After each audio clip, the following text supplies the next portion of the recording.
Rolling? Alright. Hey friends, so for today's video I want to chat about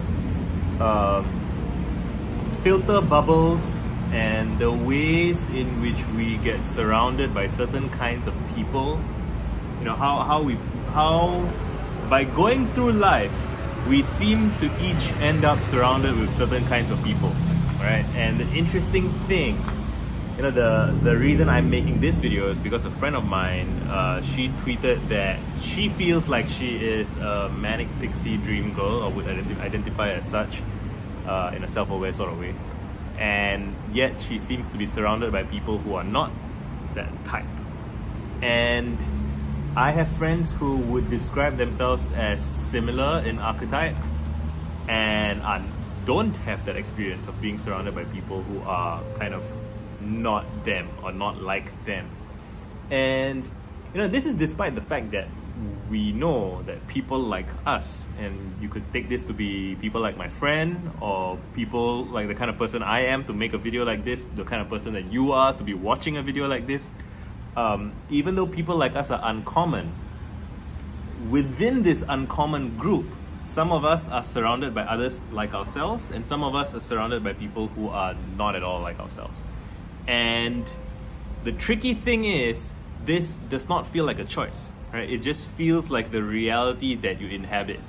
And the thing that I believe that's difficult to talk about in tweets, which is why I'm making a video, is that I do think it's a choice, but it's a very subconscious choice, right? It's a very, you don't feel that you're making it. It's just the way you are, right? Jung has a quote that's like, until you make the unconscious conscious, it will direct your life and you will call it fate, right? And the other thing that I wanted to bring up is this idea of the Karpman drama triangle, which is this idea that some people, you know, embody and everybody does a bit of everything, right? But some people embody the archetype of being a persecutor, pointing fingers at other people and saying, you fucked up, this is what you did wrong, how dare you. Some people fall into the archetype of being a victim, like, you know, yeah, I fucked up, I'm so terrible, woe is me, you know, I can't do anything right.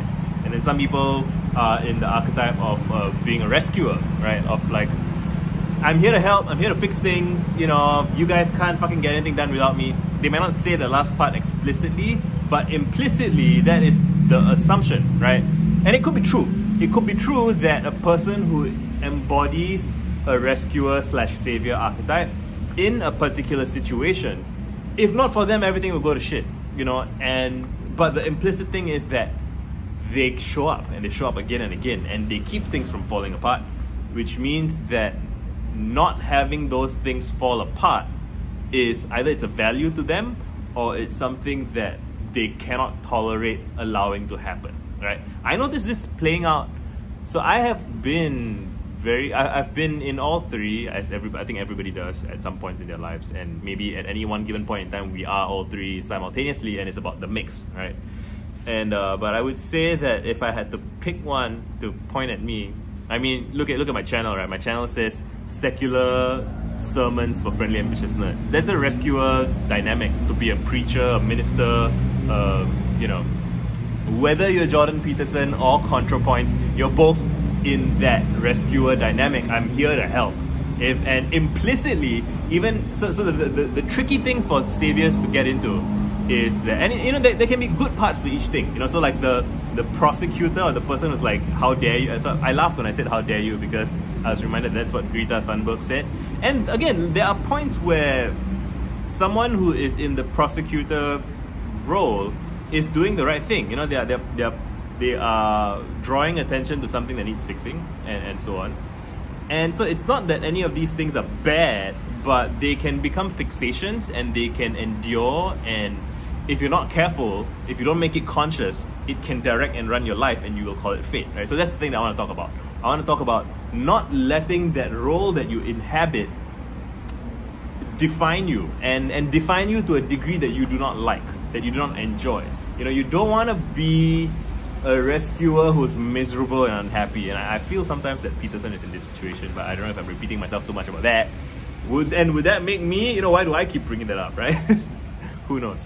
But the thing is, to be conscious of the roles that you're inhabiting, and to consider what would happen if you simply not, right? And I noticed that from a young age, I guess, I've always, I was the youngest son in my family, and so, it's a very powerless feeling. It's a very precocious child. I was like the baby of the family, spoiled kid, whatever. And also, I felt very powerless, and very much, if anybody else in the room has conflict, I felt threatened by that, and I felt like it's my job or my duty to placate that conflict. And when I was growing up in school, I'm this visibly minority, dark-skinned, tall, weird name, very visible, always present at the source of trouble, right? And I don't think that so I used to think like, do I desire trouble? Am I drawn to it? I could write 10,000 words about that and not be finished, right? Like figuring out, am I drawn to trouble? Am I trouble? Is trouble drawn to me?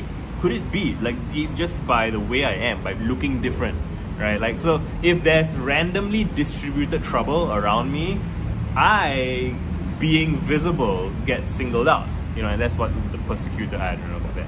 But I noticed that whenever I was in trouble, or I witnessed friends around me being in trouble, I would end up playing that, that sort of peacemaker role. Hey guys, let's all sit down and talk about this. Let's figure this out. Let's solve the problem. And I never really considered when I was a kid, what if I just not? What if I just didn't, right?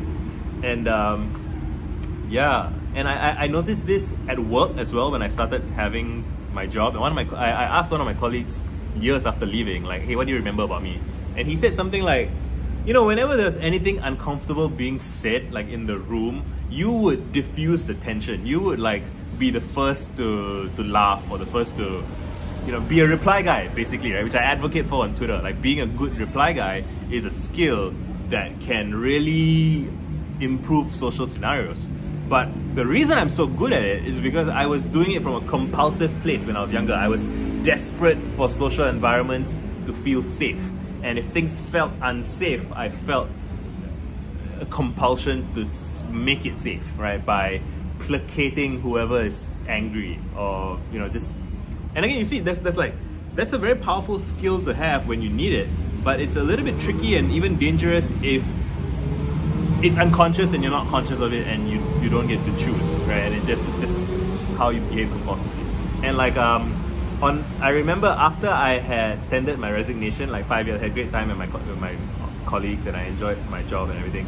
But like when I left, I still had a couple of weeks after, like putting in my 2 weeks, and I thought, just for fun, what if at a meeting I just shut the fuck up and I just keep quiet and just wait?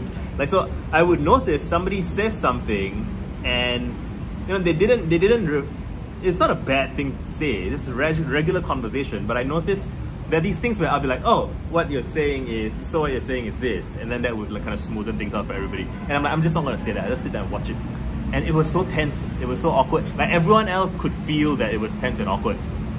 And I chose to kind of enjoy it and relish it, because that's my sense of what that meeting would have been like if I had not been there, because I don't need to impose my will on every single meeting that I'm in, right? And sometimes it's nice to just witness how the world is when I'm not there while I'm there. And it's one of the interesting things about Twitter, for example. If you're always replying to everything that you see, it's worth hanging out for like a couple of weeks and not replying, just to see how things go differently when you're not around. And yeah, I don't really have an answer to why are you surrounded by people. Well, okay, I do, I guess. I have a tentative answer. I have a belief. Why are you surrounded by a certain class of person, a certain kind of person? It's likely because, one, at some subconscious level, you are drawn to them. And some people will be like, no, I'm not drawn to creeps. Like, why would you say that? That's a fucked up thing to say. That, like, I have creepy people in my, like, I'm thinking of a female friend who's like, always getting catcalled and stuff.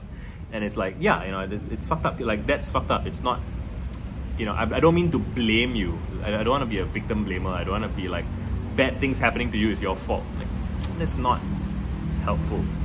But there are people who are just like you in almost every dimension. They look the same, they have, similar vibes, but they're just drawn to different things, and they spend their time in different places, and they reward different behaviors. And when I say reward, I don't necessarily mean in a good way, right?